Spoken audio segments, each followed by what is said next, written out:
Good morning, afternoon, or evening, wherever you are in the world right now. Welcome back to the Say What's on Your Mind podcast. I'm your host, Greg Spin, and on this one, we're talking about politics and Google.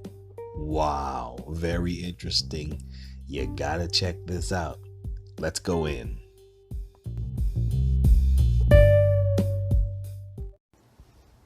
When we think of a dystopia, there might be a few stories that come to mind. There's classics like George Orwell's 1984, Ray Bradbury's Fahrenheit 451, or maybe you think of The Handmaid's Tale, The Matrix, V for Vendetta. But what many of these dystopian stories have in common is a theme.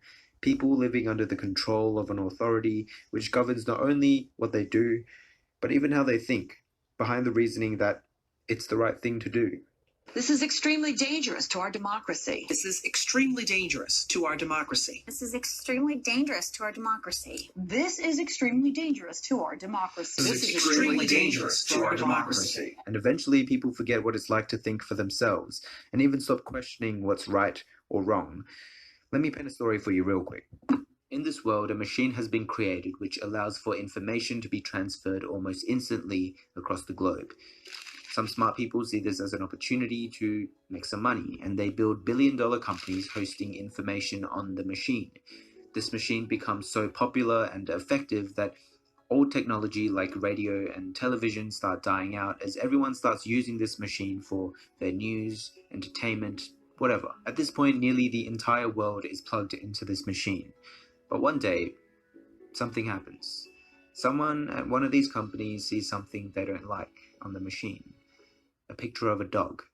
See, this person is a cat person through and through. They love cats, adore cats, but they think dogs are bad, and they believe that the world would be a better place if everyone just saw more pictures of cats. And so they made some changes to the machine to make it easier to find pictures of cats and a little harder to find pictures of dogs.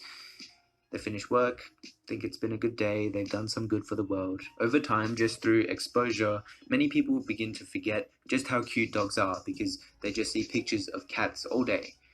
Eventually, dogs are left at the pound while more and more cats are adopted, and slowly but surely, good boys and girls are forgotten forever. Tragic. Well, if you replace the pictures of cats and dogs with political views, it's exactly what's happening right now. The internet is the machine. The companies are Facebook, Google, Twitter, Pinterest, all the big tech companies.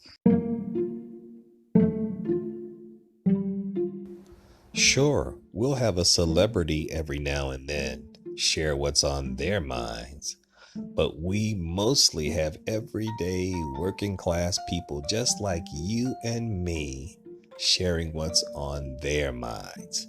That's what this podcast is all about. We'll be right back with more from Kason, an everyday average citizen, right after this.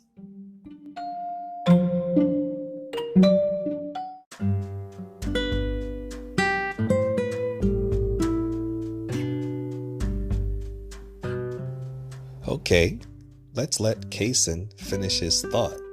And if you would like to say what's on your mind, you can do that also.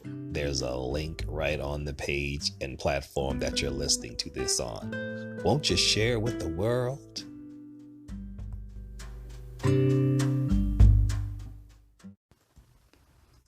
Undercover video footage of Google's head of responsible innovation shows them discussing how it's the responsibility of big tech companies to, quote, prevent the next Trump situation. Elizabeth Warren is saying that we should break the Google. I love her, but she's very misguided. That will not make it better. It'll make it worse because now all these smaller companies who don't have the same resources that we do will be charged with preventing the next Trump situation. A small company cannot. And it's The footage was spliced before its release, and the Google employee claims it was selectively edited to misrepresent what they said. The prevention of the, quote, next Trump situation was supposedly in regards to election meddling by foreign entities, not the prevention of electing certain candidates, such as Trump himself. However, there are still concerns regarding Google's altering of search results to favor what they determine as fair. Our definition of fairness is one of those things that we thought would be obvious and everybody would agree to, and it won't. There are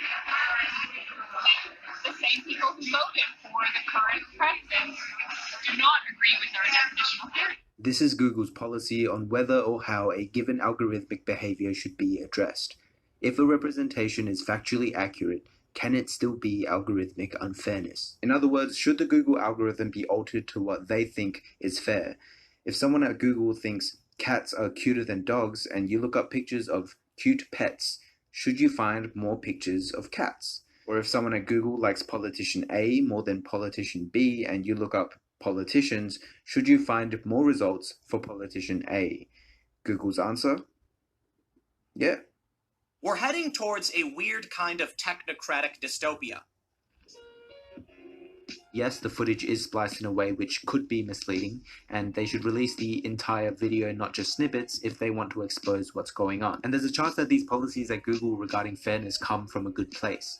Maybe these people at Google really believe that they're doing the right thing.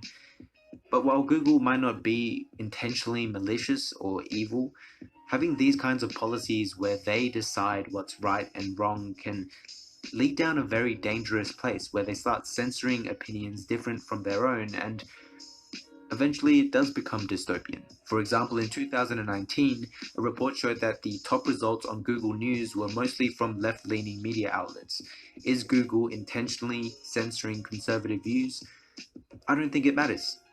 The fact is, it's happening. Are these big tech companies evil? Maybe, maybe not.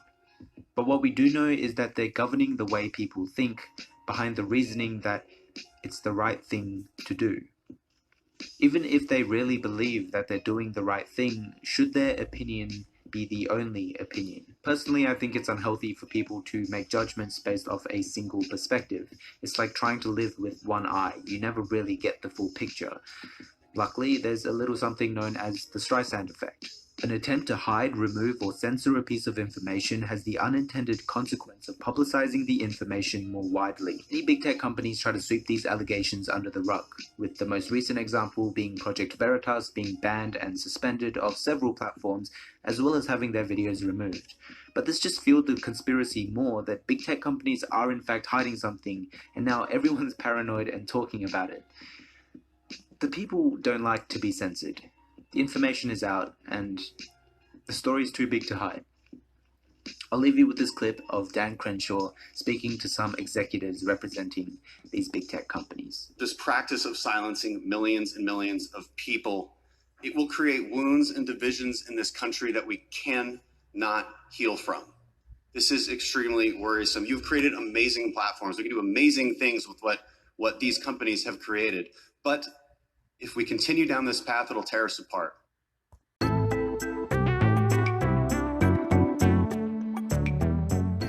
So, Kaysen has some deep things on his mind, huh? Well, if you have some things on your mind that you'd like to share, you can do that on this platform that you're listening to this podcast on. There's a link where you can say what's on your mind and send the audio, and we can get you on the podcast as well. We would just love to do that. The average working class citizens, the people, we want to hear from you. Let's stand up and let's get it out there. Thanks so much for your support. Please consider becoming a monthly supporter. You can do that on the link on this platform as well. And thanks so much again for listening. Have a great one.